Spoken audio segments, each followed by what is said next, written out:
नमस्कार मित्रांनो, एन के एज्युकेशन या यूट्यूब चॅनलवरती आपल्या सर्वांचे स्वागत. आजच्या व्हिडिओमध्ये आपण जवाहर नवोदय विद्यालय प्रवेश परीक्षा असेल, शिष्यवृत्ती परीक्षा असेल किंवा कोणत्याही स्पर्धा परीक्षा असतील विद्यार्थ्यांसाठी किंवा इतर कोणत्याही स्पर्धा परीक्षांमध्ये आपल्याला वेगवेगळ्या गणितीय क्रिया करण्यासाठी आणि भागाकार करण्यासाठी विभाज्यतेच्या कसोट्या माहीत असणं अतिशय आवश्यक आहे. तर आजच्या व्हिडिओमधून अगदी सहजपणे आपण विभाज्यतेच्या कसोट्या शिकणार आहोत. चला तर मग व्हिडिओला सुरुवात करूयात. आपण जर चॅनलवर नवीन असाल तर या चॅनलला सबस्क्राईब करा आणि व्हिडिओ शेवटपर्यंत नक्की पहा. आवडल्यास सर्वांपर्यंत शेअर करा, लाईक करा. चला तर व्हिडिओला सुरुवात करूयात. आपली आजची पहिली कसोटी आहे 2 ची कसोटी. बघा, ज्या संख्येच्या एकक स्थानी 0, 2, 4, 6, 8 यापैकी एखादा अंक असतो त्या संख्येला 2 ने निशेष भाग जातो.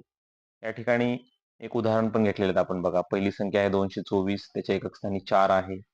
दुसरी संख्या आहे 320, त्याच्या एकक स्थानी 0 आहे. तिसरी संख्या आहे 7568, त्याच्या एकक स्थानी 8 आहे. म्हणजे एकक स्थानी 0, 2, 4, 6, 8 यापैकी एखादा अंक असेल, ती संख्या कितीही मोठी असेल तर त्या संख्येला 2 ने निशेष भाग जातो. याबरोबरच दुसरा एक नियम आहे की सर्व समसंख्यांना 2 ने निशेष भाग जातो. तर ही आहे 2 ची कसोटी. जेव्हा आपण एखाद्या संख्येचं निरीक्षण करू त्यावेळेस त्या संख्येचे आपल्याला एकक स्थान पाहायचं आहे. चला तर पुढची कसोटी पाहूयात. पुढची कसोटी आहे 3 ची कसोटी.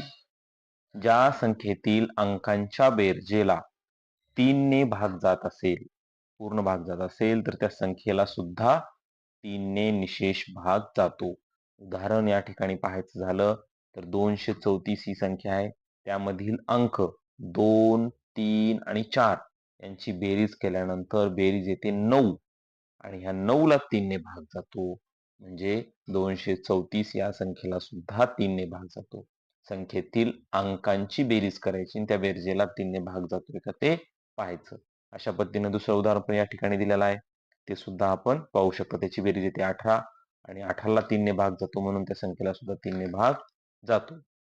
याच्या पुढची कसोटी आहे 4 ची कसोटी. 4 च्या कसोटीमध्ये आपल्याला पाहायचं आहे ज्या संख्येतील एकक व दशक स्थानावर असणारे अंक यापासून जी संख्या तयार होते त्या संख्येला जर 4 ने भाग जात असेल तर त्या पूर्ण संख्येला 4 ने निशेष भाग जातो. आता हा नियम समजून घेण्यासाठी खाली उदाहरण आहेत. 4524 ही संख्या दिलेली आहे. याच्यामध्ये एकक आणि दशक स्थान या दोन स्थान मिळून 24 ही संख्या तयार होते. म्हणजे याची बेरीज नाही करायची तर फक्त एकक आणि दशक स्थानचे अंक या ठिकाणी पाहायचेत आणि कोणती संख्या दिसते आपल्याला तर 24 दिसते. 24 ला 4 ने भाग जातोय म्हणजे त्या पूर्ण संख्येला 4 ने भाग जातो. दुसरी उदाहरण पहा या ठिकाणी 6740 या ठिकाणी एकक आणि दशक ठिकाण जर पाहिलं तर आपण 40 हा अंक दिसतो. 40 ही संख्या दिसते. 40 ला 4 ने भाग जातोय म्हणजे 6740 या संख्येला सुद्धा 4 ने भाग जातो. संख्या कितीही मोठी असू द्या, एकक स्थान आणि दशक स्थान पाहायचंय आणि त्याला जर 4 ने भाग जात असेल तर त्या पूर्ण संख्येला 4 ने भाग जातो. तसंच दुसरा नियम असा आहे जर एकक स्थानी आणि दशक स्थानी 0 असतील म्हणजेच त्या संख्येमध्ये शेवटी एकक आणि दशक ठिकाणी जर 0 असतील तर त्या पूर्ण संख्येला 4 ने भाग जातो. चला याच्या पुढे जाऊयात आपण. पुढची कसोटी आहे 5 ची कसोटी. 5 ची कसोटी अतिशय सोपी आहे. ज्या संख्येच्या एकक स्थानी 0 किंवा 5 या दोन्हीपैकी एखादा अंक असेल तर त्या संख्येला 5 ने निशेष भाग जातो. लक्षात ठेवायला पण अतिशय सोपी आहे. या ठिकाणी उदाहरणं पण पाहिलेत आपण. 4-5 उदाहरण दिलेत खाली. एकक स्थान पहा, प्रत्येकाचा हायलाइट केलेला आहे. 5, 0, 5, 0, 0 किंवा 5 यापैकी अंक असेल तर त्या संख्येला 5 ने भाग जातोच. पुढचं उदाहरण पाहूयात आपण. पुढची कसोटी पाहूयात 6 ची कसोटी. आता ज्या संख्येला 3 ने भाग जातो, 3 ची कसोटी काय सांगते? संख्येतील अंकांचे बेरीज करायची आणि त्याला 3 ने भाग घालायचा. 3 न भाग जात असेल व ती संख्या सम असली पाहिजे. म्हणजे 3 ने भाग जाणाऱ्या सर्व समसंख्यांना 6 ने निशेष भाग जातो. म्हणजे ती संख्या सम पण असली पाहिजे आणि 3 न पण भाग गेला पाहिजे. या दोन गोष्टी पाहायच्या आहेत. खाली उदाहरणादाखल जर पाहायचं असेल तर 7524 ही संख्या दिली आहे. याच्या अंकांची बेरीज केली आपण. 7 आणि 5 12 आणि 2 14 आणि 4 18 18ला 3ने भाग जातो आणि या संख्येमध्ये एकक स्थानी 4 आहे म्हणजे ती संख्या सम आहे. म्हणजे याला 6ने भाग जातो. दुसरं उदाहरण पण अशाच पद्धतीने आहे.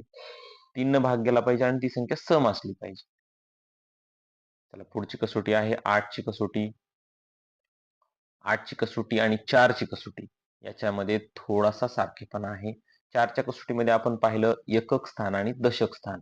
आता 8च्या कसोटीमध्ये आपल्याला पाहायचं आहे एकक, दशक व शतक स्थान मिळून तयार होणाऱ्या संख्येला जर 8ने भाग जात असेल तर त्या पूर्ण संख्येला 8ने निशेष भाग जातो.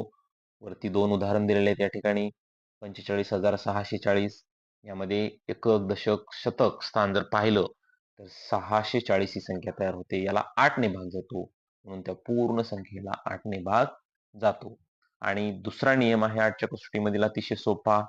तो आहे जर 3 शून्य असतील एकक, दशक आणि शतक ठिकाणी पहा खाली 3 शून्य असतील तर त्या संख्येला सुद्धा 8ने निशेष भाग जातो. 4च्या कसोटीमध्ये 2 शून्य पाहिजे होते आपल्याला एकक आणि दशक स्थानी. 8च्या कसोटीत आपल्याला एकक, दशक आणि शतक स्थानी पाहिजे. म्हणजे 4ची आणि 8ची कसोटी लक्षात ठेवायला सोपी आहे. चला पुढे पाहूयात. 9ची कसोटी अतिशय सोपी आहे. 3ची कसोटी आणि 9ची कसोटी सारखीच आहे. 3ची कसोटी काय सांगते आपल्याला अंकांची बेरीज करायची, संख्येतील अंकांची बेरीज. तसंच 9च्या कसोटीत सुद्धा संख्येतील अंकांची बेरीज करायची आणि त्या बेरजेला जर 9ने भाग जात असेल तर त्या पूर्ण संख्येला 9ने भाग जातो. उदाहरण जर पाहायचं झालं तर 75,645 या ठिकाणी संख्या दिलेली आहे. त्यांची बेरीज करून पहा. त्यांची बेरीज येते 27 अंकांची आणि 27ला 9ने भाग जातो म्हणून त्या पूर्ण संख्येला 9ने भाग जातो. म्हणजे एखाद्या संख्येला कोणत्या संख्येनं भाग घालायचंय हे ठरवण्यासाठी आपल्याला या कसोट्या माहीत असणं अतिशय आवश्यक आहे. कारण कमी वेळामध्ये आपल्याला ती क्रिया करायची असते. आपण कोणत्याही संख्येनं अंदाजे भाग घालण्यापेक्षा कसोटी माहीत असेल तर आपण नेमक्या संख्येनं भाग घालू शकतो आणि आपल्या उत्तरापर्यंत अगदी सहजपणे लवकर पोहोचता येतं आपल्याला. पुढची कसोटी आहे 10ची कसोटी. अतिशय सोपी. 5ची आणि 10ची कसोटीत थोडासा फरक आहे. 5च्या कसोटीमध्ये एकक स्थानी 0 किंवा 5 हे अंक होते. 10च्या कसोटीमध्ये फक्त एकक स्थानी 0 हा जर अंक असेल तर 10ने निशेष भाग जातो. म्हणजे एकक स्थानचं ठिकाण पाहायचंय. 1 0 असेल तर त्या ठिकाणी 10ने भाग जातोच त्या संख्येला. उदाहरण दिलेले आहेत. एकक स्थान पहा. एकक स्थानी 0 दिलेले आहेत. म्हणजे त्या पूर्ण संख्यांना 10ने भाग जातो. तर अशा पद्धतीने आपल्या या कसोट्या आपण 2 पासून 2ची पाहिली, 3ची पाहिली, 4ची पाहिली, त्याच्यानंतर पुन्हा 5ची पाहिली, 6ची पाहिली, 8ची, 9ची आणि 10ची. आता आपण पाहणार आहोत 11. तर 11ची कसोटी अशी आहे पहा. ज्या संख्येतील समस्थानाच्या अंकांची बेरीज व विषम स्थानाच्या अंकाची बेरीज यांच्यातील फरक 0 किंवा 11च्या पटीत असतो. म्हणजे 11च्या पाड्यात असतो किंवा 11ने भाग जातो त्याला. एक तर 0 किंवा 11ने भाग गेला पाहिजे. तर त्या पूर्ण संख्येला 11ने निशेष भाग जातो. आता खाली उदाहरण समजून घ्या म्हणजे तुमच्या लक्षात येईल.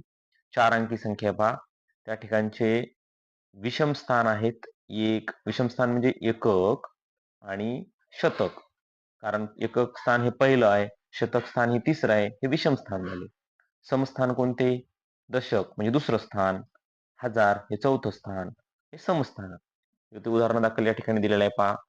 2 आणि 5 ची बेरीज येते 7 म्हणजे दशक आणि हजार स्थानची बेरीज येते 7 आणि 6 आणि 1 एकक आणि शतक स्थानची बेरीज येते 7.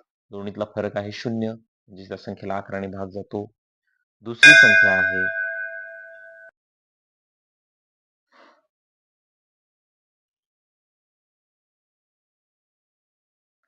दुसरी संख्या 6 अंकी संख्या दिली आहे या ठिकाणी. 6 अंकी संख्येमध्ये सुद्धा विषम स्थान आणि समस्थान यांची आपण वेगवेगळी बेरीज केली. या ठिकाणी विषम स्थानची बेरीज अंकांची बेरीज केली 1 आली आणि समस्थानच्या अंकांची बेरीज झाली 12. 12 आणि 1 मधील फरक काढला आपण 11. आपली कसोटी सांगते फरक हा 0 किंवा 11च्या पाड्यात असला पाहिजे. त्या संख्येला 11ने निशेष भाग जातो. तर अशा पद्धतीने या 2 पासून 11 पर्यंतच्या या सर्व कसोट्या आहेत. तर आपण या कसोट्या अवश्य एकदा व्यवस्थितपणे पुन्हा पहा आणि याची काही उदाहरणं सोडवा. जे तुम्हाला या कसोट्या नेहमीसाठी कायमच्या लक्षात राहतील आणि वेगवेगळ्या स्पर्धा परीक्षेमध्ये याचा आपल्याला उपयोग होईल. व्हिडिओ आवडल्यास लाईक करा, शेअर करा आणि thanks for watching this video.